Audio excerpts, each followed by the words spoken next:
Plans that I had in the future. I remember I was thinking about babies, whether a boy or girl and what we would name it. It hurts we never made it. I just assumed that you lied when you told me you never leave me, cause you deceived me, you so misleading. My heart is... Peradaban penting kepada diri kita. Sebagai seorang manusia, kita lahir, membesar dan menjalani kehidupan melalui pembelajaran tidak formal dan formal. Manusia dijadikan Tuhan dengan keupayaan belajar dengan berbagai cara. Mendengar, melihat, berfikir dan akhirnya dizahirkan dalam tingkah laku bagi menjalani kehidupan sehari. Dari lahir hinggalah kita meninggal dunia. Menguasai etika dan menghayati peradaban bermakna penting bagi kita untuk belajar, mendengar, melihat, berfikir dan bertingkah laku sebagai seorang manusia yang baik. Justru, menghayati etika dan peradaban dalam negara kita ini dapat menjadikan kita kenal asal-usul adab, ada istiadat dan ada resam kita, etnik dan masyarakat asal Indonesia yang telah diwarisi dari generasi terdahulu. Menghayati etika dan peradaban yang kita sulam dan adaptasi dari wilayah alam Melayu yang lain dan zaman kolonial yang dilalui oleh negara kita. Semuanya supaya kita dapat memiliki kepribadian yang tinggi, saling menghormati dan hidup dalam keadaan harmoni dan akhirnya dapat membina negara bangsa yang hebat sebagai satu bentuk peradaban yang baik. Kumpulan kami akan membuat satu eksperimen sosial bagi menguji tahap kepribadian yang ditunjukkan oleh masyarakat. Adab dari segi bahasa merujuk kepada pekerti, tingkah laku dan bahasa yang dituturkan dengan tertib dan sopan. Adat resam pula ialah adat dan tata cara yang menjadi kebiasaan suatu etnik dalam negara kita. Etnik Melayu, Cina, India, Sikh, Siam, Bumi-Putera Sabah dan Sarawak semuanya mempunyai adat resam masing-masing. Memahami dan menguasai adat resam kita adalah satu kemestian atau kewajipan supaya kita dapat menjalani kehidupan dalam komuniti etnik kita dengan baik.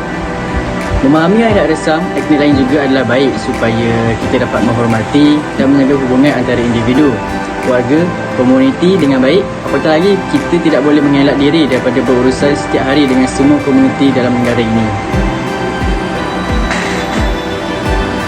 Adat istiadat adalah bentuk peraturan yang diikuti dengan tata tertib dengan cermat. Biasanya, diamalkan dalam majlis-majlis rasmi yang melibatkan susun atur protokol yang tinggi. Dalamnya terangkum langkah demi langkah yang melambangkan bahawa negara kita ini sebenarnya mempunyai peradaban yang tersendiri, yang diwarisi dan perlu dihormati oleh semua pihak, sama ada yang lahir di sini, tinggal tetap dan membesar atau pihak yang datang bekerja di negara ini.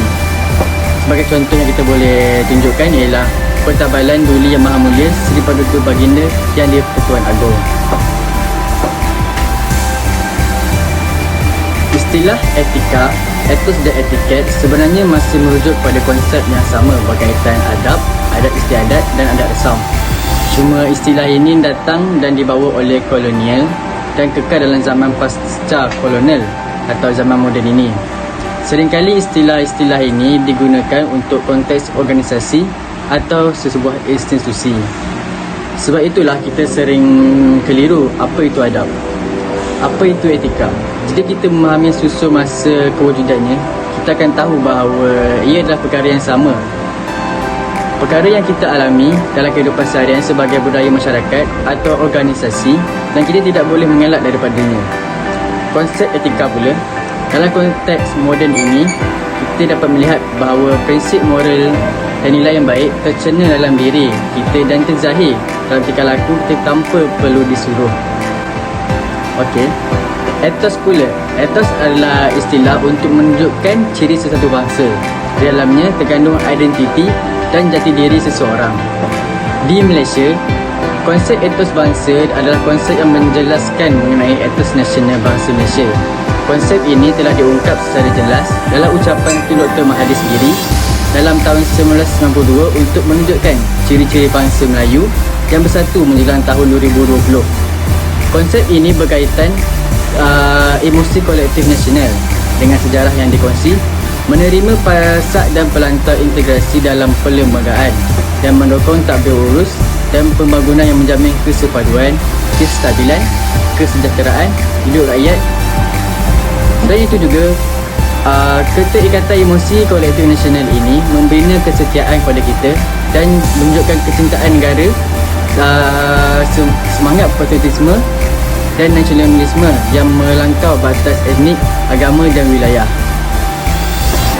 Etiket adalah istilah model seumpama adat istiadat, atau kita akan panggil dia sebagai istilah tradisional. Kini, konsep ini digunakan dalam konteks organisasi atau institusi untuk menunjukkan tata cara, peraturan yang berkaitan dengan protokol dan etika sosial dalam satu majlis. Okey, seterusnya kita teruskan lagi dengan penghayatan etika dan peradaban mengikut peringkat individu, keluarga, komuniti dan masyarakat. Okey, kerangka menganalisis etika dan peradaban acuan Malaysia melalui sejarah, struktur dan biografi. Sarjana sosiologis bernama C. Wright Mills telah mengemukakan idea beliau untuk memahami masyarakat melalui konsep imajinasi sosiologis, iaitu penelitian berdasarkan 3 komponen penting, iaitu sejarah, sosial dan biografi. Mari kita lihat bagaimana alat analisis ini digunakan dalam konteks penghayatan etika dan peradaban acuan Malaysia. Okey, tahap penghayatan etika dan peradaban adalah berbeza dan dipengaruhi oleh perkembangan sejarah, struktur sosial dan biografi masyarakat berkenaan. Dalam konteks ilmu sosiologikal, sejarah ialah himpunan peristiwa dan pengalaman lalu yang berkaitan melibatkan individu, keluarga, komuniti dalam masyarakat.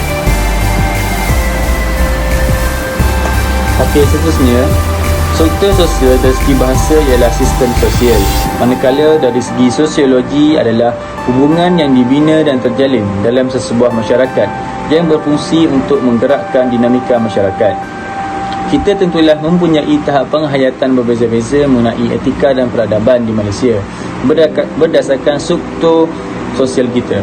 Okey, struktur sosial ini melibatkan komuniti dan sistem sekeliling, sama ada tak formal ataupun formal, di mana kita tinggal, dibesarkan, kita bersekolah dan kita bekerja.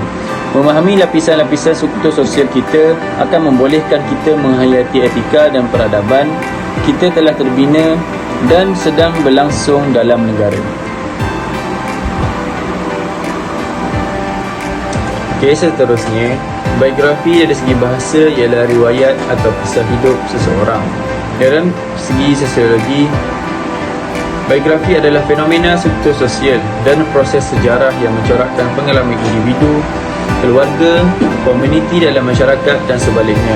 Boleh pula mencorakkan struktur sosial dalam proses sejarah. Memahami bagaimana biografi terbentuk oleh sejarah dan sistem sosial di negara kita membolehkan mengenali siapa diri kita sekarang ini serta biografi orang yang penting bagi negara kita. Menghayati biografi diri kita sejak lahir hingga kini, bagaimana dia memahami hidup, bagaimana dirinya telah terbentuk hasil daripada sejarah diri kita dan struktur sosial membentuk diri kita. Etika dan peradaban Malaysia terbina di atas etika dan peradaban biografi rakyat negara. Ini yang teracuan sejak sekian lama.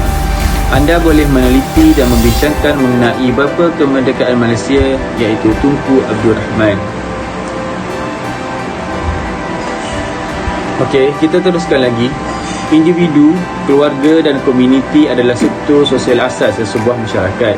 Kita boleh meneliti etika yang telah terbina dalam diri kita, etika dalam keluarga kita dan etika dalam komuniti, iaitu tempat tinggal, tempat belajar dan tempat kerja kita. Apakah etika yang baik? Apakah etika yang tidak baik? Individu, masyarakat dan komuniti yang beretika sudah pasti mewarnai peradaban Malaysia yang baik.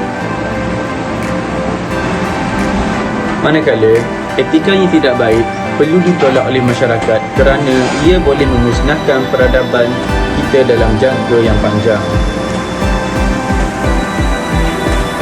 Okey, seterusnya, biografi negara kita akhirnya akan dilihat berdasarkan faktor masyarakat, negara dan pasaran.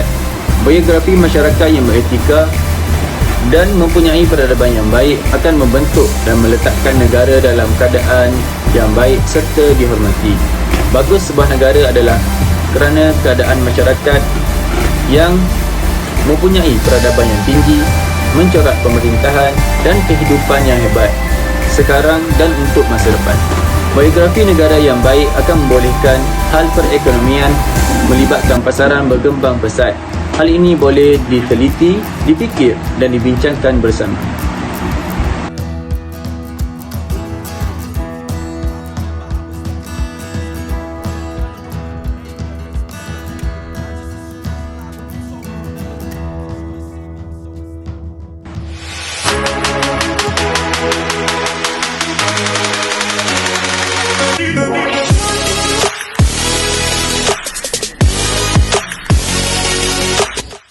Assalamualaikum.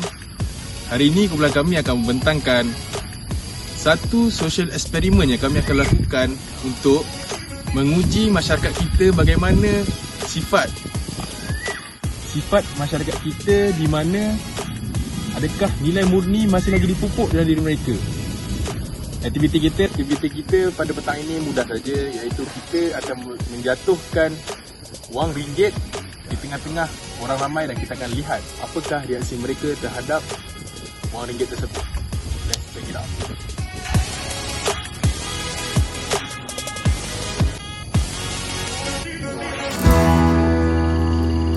Assalamualaikum warahmatullahi wabarakatuh. Nama saya Muhammad Dana Safidin bin Khairi, Nometrix 22000977.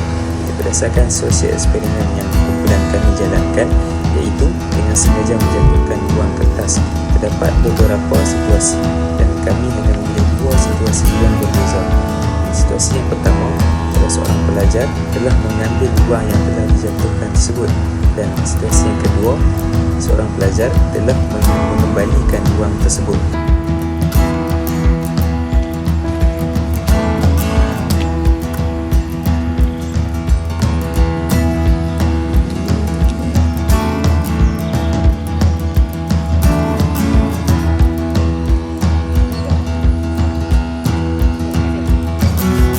Selepas selesai sosial eksperimen, kami menanya ramah mereka berdua dengan menanyakan soalan. Soalannya berbunyi, mengapa anda bertindak sedemikian? Mari kita lihat respon mereka berdua. Assalamualaikum warahmatullahi wabarakatuh. Nama saya Muhammad Azman. Sebab saya bertindak sedemikian, iaitu mengambil duit tersebut adalah kerana ketika itu saya memerlukan duit untuk membayar sesuatu, dan ketika itu juga saya merasa bahawa duit itu bukan miliknya. Sebab itu saya ambil duit itu. Saya harap saya tak akan lakukan perkara yang sama berulang kali, dan saya sudah insaf dari perbuatan tersebut. Nama saya Muhammad Haikal. Jadi kenapa saya tak ambil duit itu? Sebab duit itu bukan hak saya. Itu hak dia. Yang kedua, sebab dosa kita mengambil hak orang lain ni susah diampuni, melainkan kita sendiri yang jumpa dengan dia minta maafkan dia. Lagi satu, kita memulangkan hak mereka. Ini merupakan satu Berdasarkan respon mereka berdua, mereka memberikan respon yang positif. Pelajar yang mengambil wang tersebut telah mengaku kesalahannya dan tidak akan mengulangi kesalahan tersebut. Manakala pelajar yang dalam situasi yang mengembalikan wang tersebut menyatakan kita tidak boleh mengambil hak orang lain dan sebagainya. Kedua-duanya boleh dijadikan pengajaran buat kita semua. Sekian, terima kasih.